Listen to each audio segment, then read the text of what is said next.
Teman-teman yang dirahmati Allah Subhanahu wa taala, di ayat kedua surat Al-Ankabut Allah menyampaikan sebuah sindiran. Allah nyindir dengan bahasa, emangnya manusia pikir Allah akan biarin aja mereka mengatakan kami telah beriman, sementara mereka tidak diuji. Ini Allah lagi menyindir orang-orang yang selama ini berputus asa setelah beriman. Berputus asa setelah berhijrah. Berputus asa dan mengeluh setelah bertaubat. Allah lagi nyindir mereka nih. Seolah-olah Allah bilang, kenapa setelah kalian beriman malah kalian masih berkeluh kesah? Kenapa kalian setelah bertaubat malah menjadi ragu kepada Allah? Kenapa kalian setelah berhijrah malah jadi labil? Bukankah harusnya setelah kalian menyatakan kami taubat, kami hijrah, kami beriman, harusnya iman kalian makin mantap? Dan bukti bahwa iman kalian mantap apa? Bahwa ketika kalian diuji, kalian sama sekali tidak goyah. Jadi Allah Subhanahu wa taala seolah-olah mengatakan bahwa ujian adalah tabiat iman. Bahwa ujian adalah tabiat iman. Bisa diuji dengan ujian yang kita tidak suka, bisa juga diuji sebaliknya dengan ujian yang kita suka. Bisa diuji dengan ujian yang sifatnya fisik, bisa diuji dengan ujian yang sifatnya harta, bisa juga diuji yang lebih berat lagi dengan ujian yang sifatnya perasaan. Yang jelas semuanya diuji. Bisa diuji dengan ujian musibah, bisa juga diuji dengan godaan-godaan dari syaitan yang melalui hawa nafsu kita. Bisa diuji dengan kemarahan, dipancing oleh orang lain untuk marah, dipancing di sosmed untuk ngebalas komen-komen mereka, dipancing untuk berdebat, dipancing untuk akhirnya kita saling menjudge, saling menjatuhkan, saling menjelekkan. Ini semuanya bentuknya ujian. Makanya Allah Subhanahu wa taala mengatakan di pembukaan surat Al-Ankabut, kalau ujian itu adalah tabiat iman. Ujian dan keimanan itu nggak bisa dipisahkan. Apa hubungan antara iman dengan sabar? Sehingga Allah Subhanahu wa taala menilai keimanan seseorang itu dengan cara mengujinya. Apa hubungan antara iman dengan sabar? Ternyata ciri yang paling jelas orang yang imannya baik adalah sabarnya. Makin baik imannya, harusnya makin kuat kesabarannya. Jadi orang yang paling beriman itu tidak dilihat dari wawasan agamanya. Itu lebih kepada orang yang berwawasan luas, yang ilmunya banyak. Tapi belum tentu orang yang wawasannya luas adalah orang yang paling baik imannya, belum tentu. Bukankah iblis itu wawasannya luas? Dia mengerti banyak hal yang bahkan kita nggak ngerti. Iblis ngerti tentang dunia di langit. Iblis mengerti tentang alam yang ada di surga, alam yang ada di akhirat. Iblis tahu, bahkan udah masuk surga. Jadi ilmu iblis lebih banyak daripada kita sekarang. Tapi kenapa iblis malah tidak sebanding antara ilmunya, wawasannya dengan ketakwaan dan kesolehannya? Karena iblis tidak sabar dengan sebuah ujian. Ujian iblis apa? Eksis. Itu ujiannya iblis. Dia udah lama eksis, followersnya banyak. Setiap dia posting, orang berlomba-lomba jadi first like. Setiap dia posting, di repost rame-rame. Di YouTube viral. Channelnya tuh paling banyak subscribersnya. Iblis. Coba cari nanti di YouTube iblis. Ada nggak channel? Itu udah viral banget loh. Eksis banget. Tiba-tiba datang pendatang baru. Muncul pendatang baru. Pendatang baru ini tiba-tiba melejit. Followersnya langsung nambah. Kejar-kejaran akhirnya disalib. Pas lagi kayak gitu dia nggak kuat dengan ujian nama besar, ujian eksistensi, ujian popularitas, ujian siapa yang lebih dihargai, ujian-ujian kayak gitu. Sama kayak kita kadang-kadang ngerasa udah banyak jasa dalam sebuah organisasi, udah banyak jasa dalam sebuah komunitas, udah banyak jasa dalam sebuah lingkungan, masjid, sekolah, organisasi, teman-teman kita yang paling sering berkorban. Tapi ternyata yang eksis, yang masuk media, yang masuk TV justru orang lain. Itu kan ujian ya. Nah ini nih yang kadang-kadang ujian namanya zulzilu, diguncang perasaannya. Bukan diuji dengan fisik, kadang-kadang ujian sakit, capek, lelah, buat kita bisa kita lalui itu dalam sebuah organisasi nih. Kita lagi bikin kegiatan sosial, baksos. Di sekolah, dengan OSIS-nya, dengan ROHIS-nya, di kampus, dengan BEM-nya, dengan LDK-nya, kita bikin acara baksos. Kan effortnya lumayan ya. Kita begadang untuk meeting, kita survei lapangan, kita kerja malah tidur sehari cuma 1,5 jam, 2 jam. Fisik kita lelah, fisik kita capek, kadang sampai sakit. Sampai dirawat di rumah sakit gara-gara kena misalnya tipes gitu, gara-gara kita habis-habisan bekerja, itu buat kita gak masalah. Ujian fisik kita lalui. Dan besok mau ngadain lagi, kita yang paling semangat dan aktif. Gak masalah capek juga. Gak masalah juga kita lelah, gak masalah kurang tidur, gak masalah berjalan jauh, gak masalah.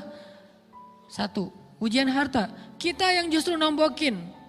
Kita yang nalangin dulu modal-modal untuk kegiatan-kegiatan tersebut. Kalau ternyata gak tercover dananya, akhirnya gak bisa dibalikin talangan kita, gak apa-apa, kita ikhlas. Kita berkorban dengan harta kita. Butuh apa? Saya bayarin. Butuh apa? Kita lewatin ujian harta. Tapi begitu ujian perasaan, kita udah capek, lelah, kurang tidur, nombokin, nalangin habis-habisan. Ternyata teman kita yang jadi ketua panitia ada kadang cuma masalah itu doang. Atau dia yang jadi PR-nya. Yang namanya PR ketika diliput oleh media kan dia yang muncul mukanya kan. Akhirnya diundang oleh misalnya hitam putih lah atau apalah. Kok dia yang muncul di sana? Atau diundang berdua, tapi sampai di sana dia yang banyak ngomong, kita diam aja. Pulang-pulang pundung. Begitu besok mau ngadain lagi, udah gak mau terlibat. Left group. Kenapa itu terjadi? Ujian zulzilu, perasaan. Itu yang dialamin oleh iblis. Iblis rela banget disuruh beribadah, sujud beribu-ribu tahun, kuat iblis. Kalau kita mungkin jidatnya hitam, kalau iblis mungkin udah kepala-kepalanya hitam, saking rajinnya sujud. Wah, ibadahnya udah ribuan tahun. Iblis disuruh berkorban dengan harta yang dia miliki, dia kasih aja semuanya. Tapi kalau disuruh dia ngalah dari Adam untuk memimpin alamin, menjadi khalifatullahi fil ard, menjadi pemimpin wakilnya Allah di muka bumi, buat iblis ini berat. Kenapa dia? Ana khairum min, saya lebih baik daripada dia. Saya lebih senior daripada dia. Saya lebih sehat daripada dia. Saya lebih keren daripada dia. Saya lebih. Ujian emosional, ujian ego, ujian perasaan. Itu yang lebih berat buat kita. Kadang sakit dan dirugiin orang lain, teman segala macam kita masih oke lah. Selama ini asal kita ngumpul selalu gua yang bayarin, oke deh gak usah dibahas. Baru dibahas nanti pas sakit hati. Kalau belum sakit hati kan gak dibahas kan? Gak apa-apa deh kita terus yang bayarin, kita traktirin ngopi apa segala macam. Gak pernah dibahas. Kebersit sih di benak kita, cuman gak mau dibahas. Kenapa? Udahlah biarin aja, easy going. Kemudian kayak kita yang capek harus rempong sana kemari segala macam. Selalu acaranya di rumah kita, akhirnya kita yang bayarin, kita yang rempong, nyiapin segala macam, bebersih sendiri. Tapi begitu ada yang nyakitin perasaan kita sedikit aja, semua itu balik lagi. Dari dulu ya, nah keluar kan? Kenapa? Dipancing oleh ujian perasaan. Jadi ternyata yang paling berat itu adalah zulzilu, diguncang perasaannya. Kita kadang-kadang habis-habisan buat seseorang, gak masalah. Hujan-hujanan dia yang pakai jas hujan, kita gak pakai apa-apa, gak apa-apa. Sakit-sakitan juga, dikerok dan segala macam, biarin aja. Kalau perlu misalnya kalau bannya lagi kempes, dia naik Grab, kita dorong-dorong motor terus cari tempat segala macam sampai tengah malam. Gak apa-apa deh buat dia. Apa sih yang gak buat kamu? Begitu dia selingkuh, keluar semuanya. Mulai list report keuangan. Wah dulu sekian, sampai uang receh-receh juga dihitung kan ya. Kenapa bisa kayak gitu? Perasaan kan? Nah ini nih yang kita coba belajar. Mungkin malam ini kita lebih banyak membahas tentang sabar terhadap ujian perasaan. Karena banyak macam-macam ujian. Nah, gimana kita memanage perasaan kita? Gimana cara kita merecovery perasaan kita dengan bab sabar? Insya Allah nanti akan kita lanjutkan setelah selesai sholat isya. Barakallah. Bismillahirrahmanirrahim. Teman-teman yang dirahmati Allah Subhanahu wa taala, kita lanjutkan tentang masalah sabar. Terutama sabar zulzilu, ketika kita diuji dengan ujian ego, marah, perasaan, sakit hati, yang kayak gitu-gitu. Ini ujian jauh lebih berat daripada ujian fisik dan ujian harta. Termasuk rasa cinta, rasa benci, kadang itu menjadi ujian. Kenapa ujian bikin kita jadi tidak lagi logis, nggak realistis, dan kadang-kadang mengabaikan hal-hal nilai-nilai yang kita selama ini pegang sebagai satu kebenaran. Kita ngabaikan batasan-batasan syariat. Ini semuanya ujian dari Allah Subhanahu wa taala. Sehingga tidak disebut orang yang beriman kecuali ketika Allah Subhanahu wa taala melihat dia sabar dalam ujian. Kalau dia nggak sabar dalam ujian, malah di dalam pembukaan surat Al-Ankabut tadi Allah menggolongkan mereka termasuk orang-orang yang munafik. Apa arti yang orang munafik? Orang yang mengaku beriman tapi sebetulnya dia tidak beriman. Apa salah satu buktinya? Dia tidak sabar. Jadi kalau kita mau menilai diri kita mukmin atau munafik, dan ini bukan materi untuk menjudge orang lain, oh ternyata dia itu munafik, bukan. Lagi-lagi konsep kita belajar itu angle-nya untuk diri kita sendiri. Saya sangat tidak merekomendasikan kita belajar untuk mendapatkan kaca pembesar, mencari-cari kesalahan saudara kita. Tapi kita belajar untuk semakin bisa bercermin untuk menemukan aib dan kekurangan diri kita. Jadi semakin kita tahu ilmu agama, semakin kita tahu ayat dan hadis, semakin kita punya cerminan untuk menilai diri kita dan memperbaiki diri kita. Bukan nyari kaca pembesar untuk memperjelas aib-aib dan kesalahan orang lain. Kalau kita pengen menilai diri kita ini orang yang mukmin atau munafik, caranya lihat aja kita sabar nggak nih, terutama dalam masalah emosional, dalam masalah ego, dalam masalah marah, dalam masalah hawa nafsu, dalam masalah perasaan cinta, dalam masalah benci segala macam, masih bisa nggak kita adil bahkan kepada orang yang kita benci? Adil kepada orang yang kita benci, adil kepada musuh sekalipun. Bahwa jangan sampai kita gara-gara gak suka kepada seseorang, kita berlaku zalim kepada dia. Jangan. Ini berarti kita harus ngelawan ego kita sendiri. Ego untuk memaafkan orang lain. Ego untuk bisa melupakan kesalahan orang lain. Ego untuk bisa berlapang dada dengan hal-hal yang gak nyaman daripada orang lain. Ini adalah ujian yang paling berat. Di situ kita bisa lihat kita nih mukmin atau munafik. Kalau nggak pernah sabar sama sekali dalam masalah ego, dalam masalah emosional, berarti jangan-jangan kita tergolong di antara orang-orang yang kata Allah wa ma hum bimu'minin. Mereka bukan orang yang beriman. Kata Allah di surat Al-Ankabut, mereka itu adalah wala ya'lamannallahul munafikin, orang-orang yang munafik. Nauzubillah min dzalik. Kalau kita merasa pernah sabar terhadap emosi kita, sekarang kita lihat sesering apa kita sabar terhadap emosi kita. Maka derajat seorang mukmin tergantung tingkat kesabarannya. Ada yang orang sabar hanya kalau disakiti dengan satu kata. Ada yang sabar dengan satu kalimat. Ada yang sabar dengan satu paragraf. Ada yang sabar dibully rame-rame juga dia sabar. Berarti lahum darajatun inda rabbihim. Orang beriman juga bertingkat-tingkat. Dan tingkatan itu tergantung tingkat kesabaran kita dalam menghadapi ujian, salah satunya ujian emosional kita, perasaan kita.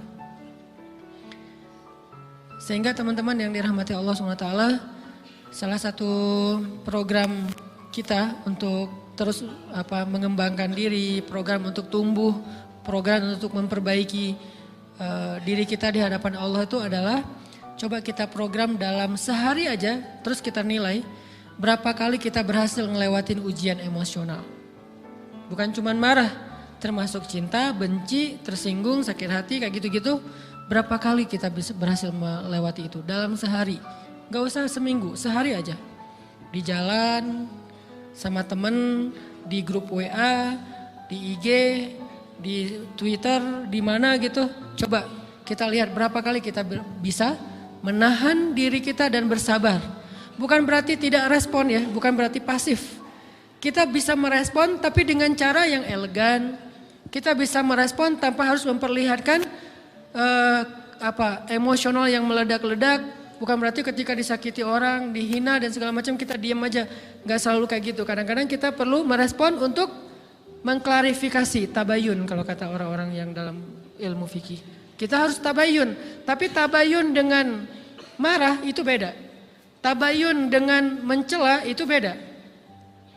Sehingga kita mencoba menahan diri berpikir, aduh capek kalau gitu. Tapi kan ini bagian dari pembelajaran.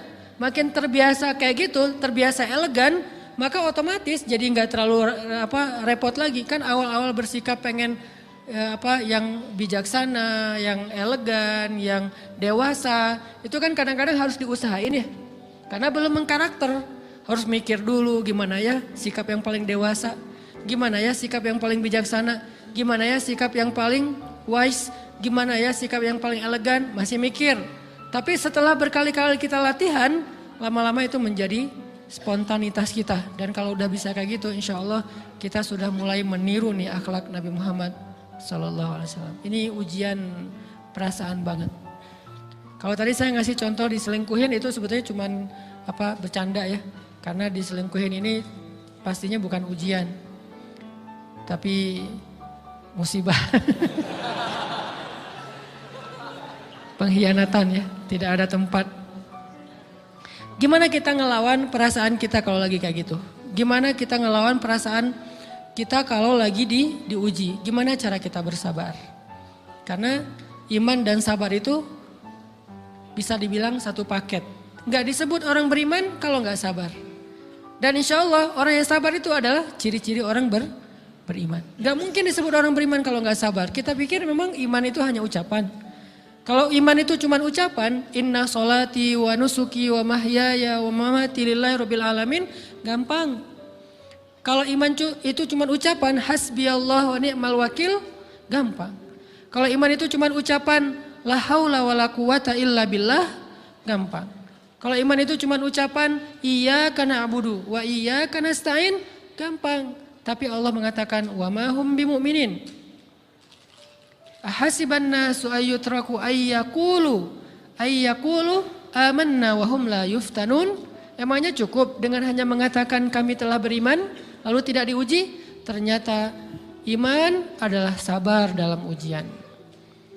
Jadi enggak mungkin orang disebut beriman sementara dia tidak sabar, sementara dia emosional, sementara dia temperamen, sementara dia orangnya meledak-ledak, sementara dia orangnya mengeluh, sementara dia orangnya berputus asa. Enggak mungkin. Karena ulama mengatakan la tayasu. La tayasu, jangan berputus asa. Fa innal ya's laisa min akhlaqil muslim atau mukmin. Karena sesungguhnya keputusasaan bukan di antara akhlak orang yang beriman. Orang yang beriman itu tidak pernah berputus asa. Serumit apapun masalah kita, kalau kita punya yakin sama Allah bahwa Allah ala kulli syai'in qadir, maka kita pasti akan punya harapan. Kalau kita yakin bahwa Allahu Akbar, sebesar apapun masalah kita, Allah lebih besar daripada masalah kita kan? Bukankah kita mendengar Allahu Akbar, Allahu Akbar. Ada gitu yang lebih besar daripada Allah? Harusnya kita tidak pernah berdoa kepada Allah sambil mengatakan, ya Allah saya punya masalah besar. Itu sama aja dengan kita ngeledekin Allah. Sama aja kayak kita datang ke teman kita bilang gini, saya mau pinjam duit. Enggak akan banyak kok, saya tahu kamu kalau kebanyakan kamu enggak akan sanggup. Kan enggak mungkin kita ngomong gitu kan ya. Saya lagi banyak hutang nih. Saya mau minta tolong sama kamu. Insya Allah saya enggak akan minta seutuhnya. Saya tahu kamu juga kurang duitnya. Saya minta dikit-dikit aja lah. Kan enggak gitu kan cara kita minta tolong. Sama aja kita doa, ya Allah saya punya masalah besar. Ngomong ke Allah punya masalah besar. Kalau kita ngomong ke manusia kayak gitu wajar, tapi ke Allah, ya Allah saya punya masalah kecil nih. Apa? Ada hutang sedikit, berapa? 100 M. Allah kan ghaniyun, maha kaya, jadi jangan pernah mengatakan 100 M itu besar di hadapan Allah. Kita ngeremehin Allah banget. Bukankah Allah maha kaya? Jangan pernah mengatakan bahwa musibah kita, ditinggalkan orang yang kita cintai, dibully seluruh dunia, itu besar di hadapan Allah. Bukankah Allah cukup buat kamu, kata kamu? Inna sholati wa nusuki wa mahyaya hasbi Allah ni'mal wakil. Jadi Allahu Akbar. Sehingga kalau kita berdoa, ya Allah saya punya sedikit masalah. Bukankah Umar pernah mengatakan, ya nafsi, idza dhaqat alaikid dunya, fala taquli ya Rabbi indi hammun kabir, faquli ya hammun indi rabbun kabir. Wahai jiwaku, kalau kamu merasakan kesempitan, kegalauan, bingung, sakit, jangan pernah kamu mengatakan ya Rabbi saya punya masalah besar. Tapi katakanlah wahai masalah saya punya Rabb yang maha besar. Iman dan harapan, berharap itu nggak bisa dipisahkan. Iman dan sabar itu nggak bisa dipisahkan. Iman dan berserah diri atau menyerahkan urusannya, tawakul atau kita nyebutnya tawakal, nggak bisa dipisahkan. Bagaimana kita mau menyebut diri kita mukmin sementara kita nggak sabar ketika diuji dengan perasaan?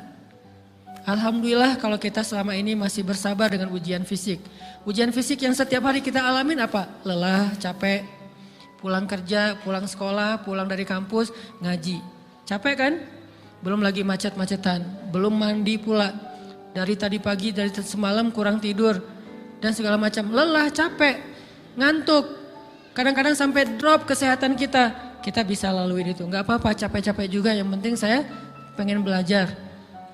Jalan nih jauh-jauh, ada yang dari Sumedang, ada yang dari Lembang, ada yang dari Banjaran, dari mana-mana datang pengen ngaji.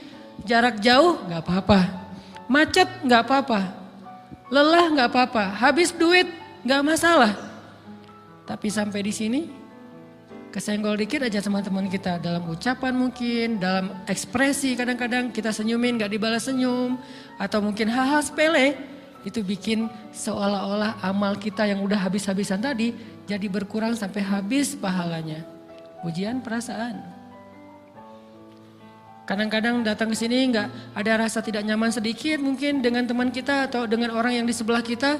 Akhirnya kita merasa tersinggung, akhirnya kayak jadi berlebih-lebihan. Di tangga, di pintu, pas keluar, di tempat wudhu, di mana. Hal sepele sebetulnya, tapi mengganggunya bukan fisik kita.